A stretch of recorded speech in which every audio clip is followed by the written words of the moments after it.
Back in the day, we had entertainment. Go to church, go to the note singing, and during the middle of the week, on Wednesday or whatever, people would get together in the community and practice so they'd be ready for the next Sunday. They did that. It started back in the day. The first singing was the fourth Sunday in April. And that was in the 50s.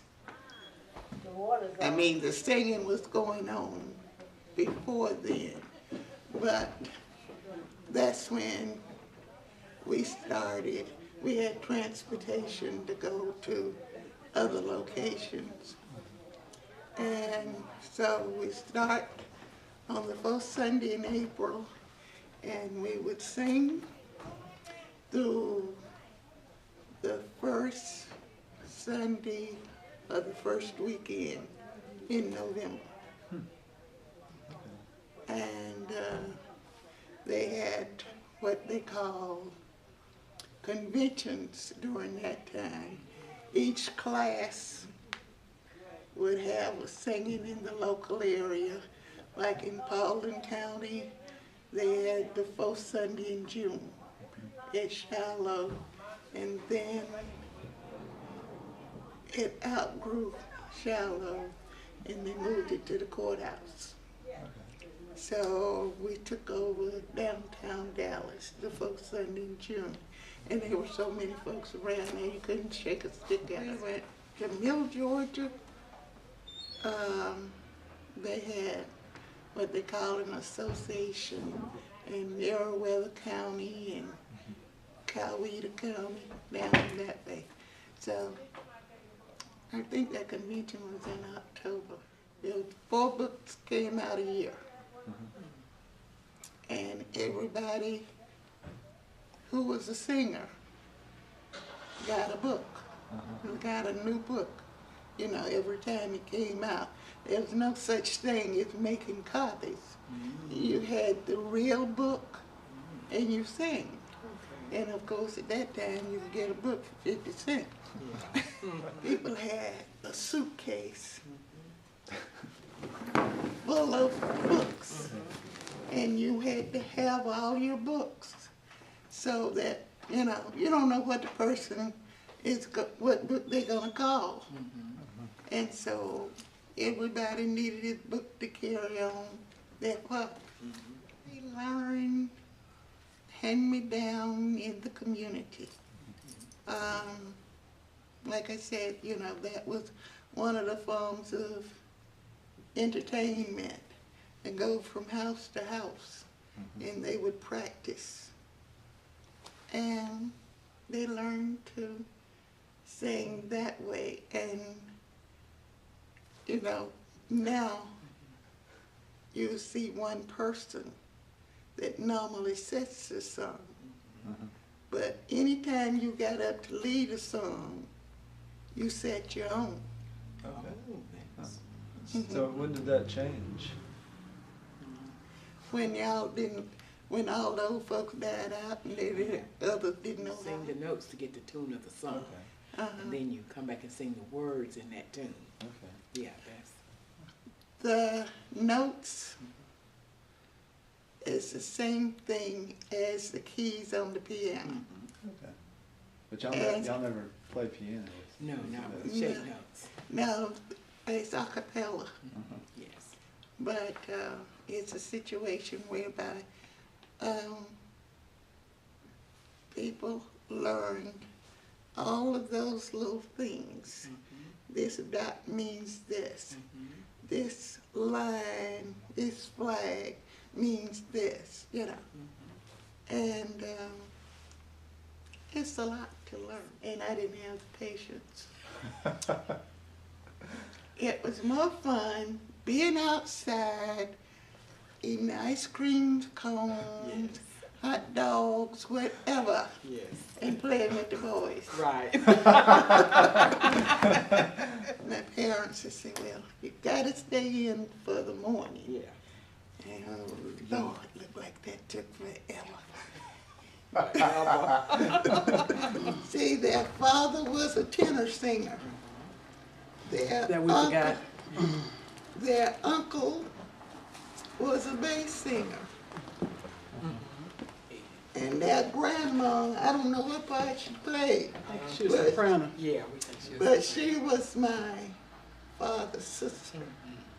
And that whole family, except Uncle Leslie, Same notes. Really? Okay. I didn't know that. Yeah. So did y'all sing when you were young, or is it something you picked up? After we got retired, After we you grown retired. and retired, and actually had time To do it. to practice and start following the groups. Okay. We kept up, started with the Mayday singing, that was one. And the singing, that was the singing at the courthouse in Dallas, Georgia. Our dad sung, so our mom, as we were growing up, would get us ready, and we would go to the singings as small children growing up. And I've always had an appreciation for singing, note singing. But once we retired, my sister and I, And that's the only way I could do it after I retired. Didn't have the mindset to do it. I studied beforehand. Really? so once we had time to practice with the group in Yorkville, where Ray Backus was there, and Mr. Scott, they would teach us some of the fundamentals. And then we just kind of got, like she said, thrown in to carry on the tradition, which our dad and grandmother had already started for us. And where did they learn from? Did they learn the same way from From the books? family. From like, see, her dad and our grandmother was sisters and brothers. Okay. So when she said her family learned notes from each other, that included our grandmother. So then our dad would be there with them in that singing practice or wherever they were going. So that's how he learned. But when we were young, we didn't realize what a treasure this was to learn at a young age, like some of our older singers did learn real young. But we just, like I said, still had an appreciation for note singing. When we heard about a note singing, oh yeah, let's go. Where there are some people who said, well, what is a note singing? Never heard of it. They never heard of it. We knew, we have always known about it, but just found time after we retired to learn and start singing. What did y'all think about Sacred Heart singing? I know. Oh, Yeah. that's it. It's different. The thing is, I like it. You have one book. Yes, we love One that. book. See all these pieces of paper we have around here Yeah, today? we waste so much time. This Sacred Heart book is one book with every song you want to know.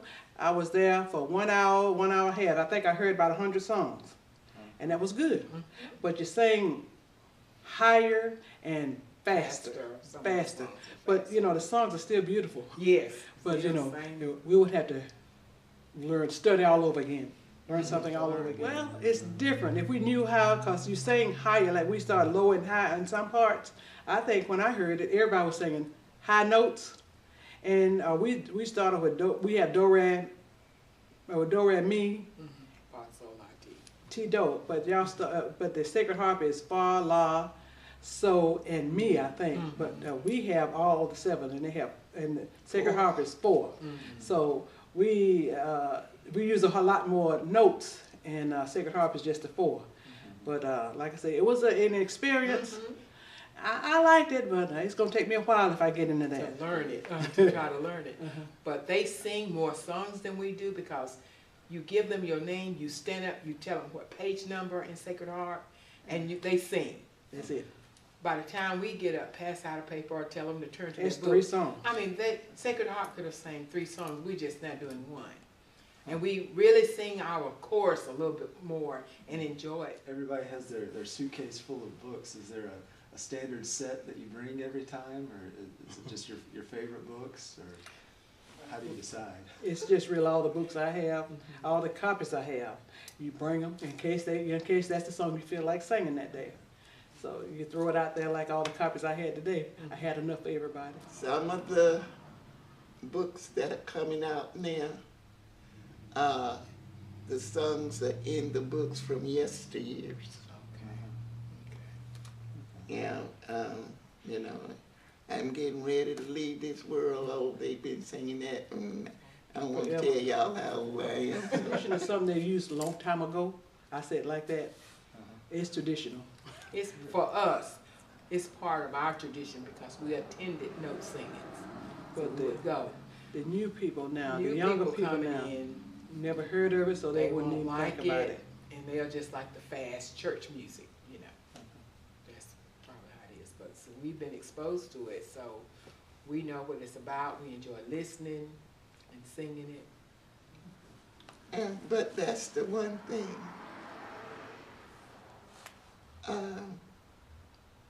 We don't have the young people participating.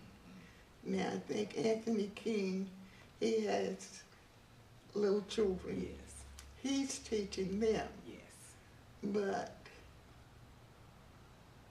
normally, nobody's taking the time to try to pass to, The Next generation. or the Yeah, next yeah, generation. well, number one, they don't know what it is. Right. So, They don't appreciate it. and we look at the people now.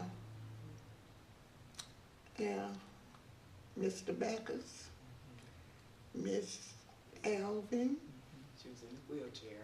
and Miss Ludi. Now, they were around 100 years ago, but they didn't sing notes. This is something they learned to do after they reach their 60s, I'll say. So actually, We were right on time. they Yeah, we were right on time.